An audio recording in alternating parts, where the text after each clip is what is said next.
Viksit Bharat by 2047 is a laudable objective for a quarter century from now. But how does this finance bill begin to get us there? It has taken the government years to finally realize that just 2% of Indians, the hard-working taxpayers, ma'am, have been really carrying this country on their backs. Individual taxpayers, mainly the salaried middle class, were already contributing more than the corporations last year, and yet no action was taken. دیگر بہت سے اراکین نے اس بحث میں حصہ لیا، جن میں ٹی ایم سی کی Mahua Moitra, N C P S C P کی سپریا سولے، ٹی ایم کے کی ڈاکٹر کلانیدھی ویرا سوامی اور شیرومنی اکالی دل کی ہرسمرت کور بادل شامل ہیں۔ بحث نامکمل رہی۔ راجیہ سبھا کے چیئرمین جگدیپ دھنکڑ نے دلی ہائی کورٹ کے جج جسٹس یشونت ورما کی رہائش گاہ میں آگ لگنے کے بعد نقدی برآمد ہونے کے معاملے پر تشویش کا اظہار کیا ہے اور ایسے واقعات کو دوبارہ رونما ہونے کے سلسلے کو ختم کرنے پر زور دیا ہے۔ جناب دھنکڑ نے آج ایوان کے لیڈر جے پی نڈا اور اپوزیشن کے لیڈر ملکارجن کھڑگے کے ساتھ پارلیمنٹ ہاؤس میں اس معاملے پر ایک میٹنگ کی۔ چیئرمین نے بھارت کے چیف جسٹس سنجیو کھنہ کے ذریعے اس معاملے میں فوری کارروائی کرنے کی ستائش کی۔ جناب دھنکڑ نے کہا کہ وہ اس ضمن میں ملکارجن کھڑگے اور جے پی نڈا کی جانب سے پیش کردہ تجویز کے مطابق مطلع کریں گے۔ انہوں نے کہا کہ وہ ریاستوں کی کونسل میں ایوان کے لیڈروں کو اس معاملے پر غور کرنے کے لیے دعوت نامہ بھیجیں گے۔ اسی دوران دلی ہائی کورٹ نے جسٹس یشونت ورما کو فوری طور سے عدالتی کام کاج کرنے سے روک دیا ہے۔ جسٹس ورما نے الزامات کو مسترد کر دیا ہے۔ مرکز نے پارلیمنٹ کے موجودہ اور سابق اراکین کی تنخواہ، ڈیلی الاؤنس اور پینشن میں اضافے کے لیے نوٹیفیکیشن جاری کیا ہے۔ اراکین پارلیمنٹ کی ماہانہ تنخواہ کو 1 لاکھ روپے سے بڑھا کر 1,24,000 روپے کر دیا گیا ہے۔ ڈیلی الاؤنس کو 2,000 روپے سے بڑھا کر 5,000 روپے کر دیا گیا ہے۔ موجودہ اور سابق اراکین پارلیمنٹ کے لیے ماہانہ پینشن پر بھی نظر ثانی کر کے اسے 25,000 روپے سے بڑھا کر 31,000 روپے کر دیا گیا ہے۔ اس اضافے کا اطلاق 1 اپریل 2023 سے ہوگا۔ صدر جمہوریہ دروپدی مرمو نے قبائلی برادری سے کہا ہے کہ وہ مرکزی اسکیموں سے فائدہ اٹھائیں اور خود کفیل بنیں۔ صدر جمہوریہ آج شام اوڈیشہ کے نیا گڑھ ضلع میں کالیا پلی کے مقام پر بھارتیہ بسوا باسو شابرا سماج کے یوم تاسیس کی تقریبات سے خطاب کر رہی تھی۔ انہوں نے معیاری تعلیم، ہنرمندی کے فروغ اور موبائل کنیکٹیویٹی کے ذریعے قبائلی گاؤں میں بنیادی ڈھانچے کو بہتر کرنے کے مرکزی سرکار کے عہد کو دہرایا۔ انہوں نے حاشیے پر رہنے والے قبائلی گروپوں کو خاص طور پر اصل دھارے میں شامل کرنے کی اہمیت پر زور دیا تاکہ وہ 2047 تک ایک وکست بھارت کے ملک کے ویژن کو حاصل کرنے میں اپنا رول ادا کر سکیں۔ صدر جمہوریہ اپنی آبائی ریاست اوڈیشہ کے 2 روزہ دورے پر آج سے پہر بھونیشور پہنچی ہیں۔ دلی سرکار قومی راجدھانی میں عام آدمی پارٹی کی سابقہ سرکار کی مدت کار پر ایک کرتاس ابیض لائے گی۔ دلی کی وزیر اعلیٰ ریکھا گپتا آج اسمبلی میں دلی ٹرانسپورٹ کارپوریشن DTC پر کمپٹرولر اور آڈیٹر جنرل CAG کی رپورٹ پر مباحثے کے دوران اس کا اعلان کیا۔ اس سے پہلے دن میں محترمہ گپتا نے CAG کی رپورٹ پیش کی جو DTC پر CAG کی تیسری رپورٹ ہے۔ امید ہے کہ یہ رپورٹ DTC کے مالیاتی اور کارروائی جاتی پہلوؤں پر روشنی ڈالے گی۔ یہ خبریں آکاشوانی سے نشر کی جا رہی ہیں۔ زراعت کے مرکزی وزیر شیوراج سنگھ چوہان نے کہا ہے کہ مرکزی سرکار نے پیاز پر 20% برآمداتی ڈیوٹی پوری طرح ختم کر دی ہے۔ آج نئی دلی میں اخبار نویسوں سے بات کرتے ہوئے جناب چوہان نے کہا کہ پیاز پر برآمداتی ڈیوٹی ختم کرنے سے کسانوں کی پیداوار عالمی منڈیوں تک بغیر ڈیوٹی کے پہنچے گی اور انہیں بہتر قیمت ملے گی۔ کسان کو لابھکاری مولیہ دینا مودی سرکار کی پراتھمکتا ہے، پرتیبدھتا ہے، اور اب یہ فیصلہ کیا ہے کہ پیاز کے ایکسپورٹ پر اب کوئی ایکسپورٹ ڈیوٹی نہیں لگے گی تاکہ ہمارے کسانوں دوارا محنت سے اپجایا ہوا پیاز دنیا کے بازاروں میں بنا ایکسپورٹ ڈیوٹی کے جائے اور کسانوں کو اچھے لابھکاری مولیہ مل پائے۔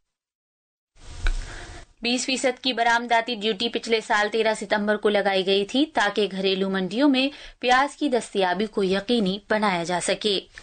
صحت کے مرکزی وزیر جے پی نڈا نے کہا ہے کہ سرکار اس سال کے اختتام تک ملک سے تپِ دق کی بیماری کو ختم کرنے کے لیے کوئی کسر نہیں چھوڑے گی۔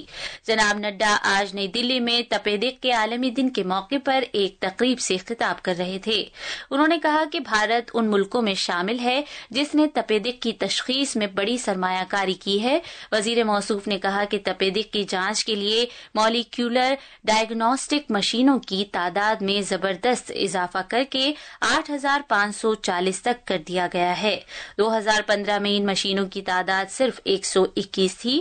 وزیر موصوف نے کہا کہ عالمی پیمانے پر ٹی بی کی بیماری میں کمی کی شرح اوسطاً 8.3% تھی، جبکہ بھارت میں یہ شرح 17.7% رہی۔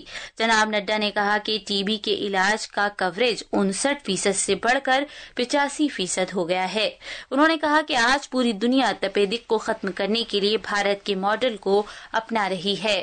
ورلڈ ٹی بی رپورٹ میں گلوبل ڈکلائن جو ہے وہ 8.3% ہے اور ہمارا ڈکلائن 7.7% ہے which is remarkable, more than double۔ اسی طریقے سے جو 59% تھا ٹریٹمنٹ کوریج، وہ treatment coverage has increased from 59% to 85% اور ورلڈ اس کو مان رہا ہے اور اس انڈیا ماڈل پر چلنے کی کوشش کر رہا ہے۔ ٹی بی کے عالمی دن کے موقع پر آج ٹی بی کی بیماری کو ختم کرنے کی 100 روزہ مہم بھی مکمل ہو گئی۔ مرکزی وزیر ڈاکٹر جتیندر سنگھ نے نئی دلی میں مائکو بیکٹیریم ٹیوبرکلوسس کے 10,000 جینوم سیکوینسنگ کی تکمیل کا اعلان کیا۔ ملک گیر سطح کے اس اقدام کا مقصد جینومک اور مصنوعی ذہانت کا استعمال کر کے تپِ دق کی بیماری میں ادویہ کے اثرات کا جائزہ لینا ہے۔ آج تپِ دق کے عالمی دن کے موقع پر اخبار نویسوں سے بات کرتے ہوئے ڈاکٹر سنگھ نے اس کا اعلان کیا۔ انہوں نے یہ طے کیا کہ 80% وہ مارٹیلٹی کم کرنے میں کامیاب رہیں، یہ ان کا پریاس رہے گا سن 2030 تک ٹیوبرکلوسس کو لے کر کے، اور 90% اس کی ماربیڈٹی ہے یعنی کہ پریویلنس۔ اور ہمیں اس بات کی خوشی بھی ہے اور یہ ہمارے لیے ایک چنوتی بھی ہے کہ پردھان منتری شری نریندر مودی جی نے ایک بہت بڑی ذمہ داری ہم پر ڈال کر کے یہ طے کیا کہ ہم 2025 کے بھیتر ہی ٹی بی مکت بھارت قائم کرنے میں سفل ہو پائیں گے۔ مارکیٹ ریگولیٹر بھارت کے تمسکات اور ایکسچینج بورڈ سیبی نے بیرونی پورٹ فولیو والے سرمایہ کاروں ایف پی آئیز کے ذریعے جزوی انکشاف کر کے سرمایہ کاری کی حد کو 50,000 کروڑ روپے کرنے کی تجویز کو منظوری دے دی ہے۔ اس کا مقصد مرکزی زمرے میں کوئی تبدیلی کیے بغیر مارکیٹ کی تبدیلی ہوتی ہوئی حرکات پر توجہ مرکوز کرنا ہے۔ نو منتخب چیئرمین توہین کانتا پانڈے نے یہ اعلان کی پہلی بورڈ کی میٹنگ کے بعد آج شام میڈیا کو تفصیلات بتاتے ہوئے کیا۔ ترکی کے حکام نے استنبول کے مشیر اکرام اماموگلو کی حراست کے بعد 5 دن پہلے شروع ہوئے مظاہروں میں ملک بھر میں 1,133 افراد کو گرفتار کیا ہے۔ وزیر داخلہ علی یرلیکایا نے آج کہا کہ ان مظاہروں میں کم از کم 123 پولیس اہلکار زخمی ہوئے ہیں اور انہوں نے الزام لگایا کہ مظاہرین کے پاس سے خطرناک ساز و سامان جیسے تیزاب، فائر بم اور چاقو بھی ضبط کیے گئے۔ روس اور امریکہ کے نمائندگان سعودی عرب کے شہر ریاض میں یوکرین کے تصادم کو حل کرنے سے متعلق مذاکرات کر رہے ہیں۔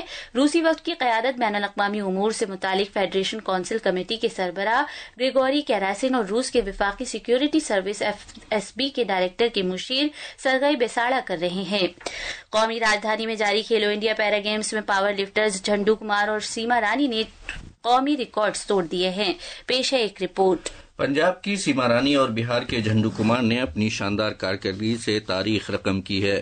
سیما رانی نے 61 کلو گرام زمرے میں 97 کلو گرام اٹھا کر ایک قومی ریکارڈ بناتے ہوئے سونے کا تمغہ حاصل کیا۔ اسی زمرے میں زینت خاتون نے چاندی کا اور ایم نتھیا نے کانسے کا تمغہ جیتا۔ جھنڈو کمار نے 72 کلو گرام زمرے میں قومی ریکارڈ توڑتے ہوئے 206 کلو گرام وزن اٹھا کر سونے کا تمغہ حاصل کیا۔ اس کے علاوہ راجستھان کے نہال سنگھ نے مکس 25 میٹر پسٹل SH1 زمرے میں سونے کا تمغہ حاصل کیا۔ اسی زمرے میں امیر احمد بھٹ نے چاندی کا اور سندیپ کمار نے کانسے کا تمغہ جیتا۔ ابھیشیک کپل کی رپورٹ کے ساتھ اردو خبروں کے لیے میں آفتاب احمد۔ IPL کرکٹ میں لکھنؤ سپر جائنٹس نے دلی کیپٹلز کے خلاف جیت کے لیے 210 رن کا نشانہ رکھا ہے۔ یہ میچ وشاکھاپٹنم کے ACA انٹرنیشنل کرکٹ اسٹیڈیم میں کھیلا جا رہا ہے۔ آخر میں خاص خبریں ایک بار پھر۔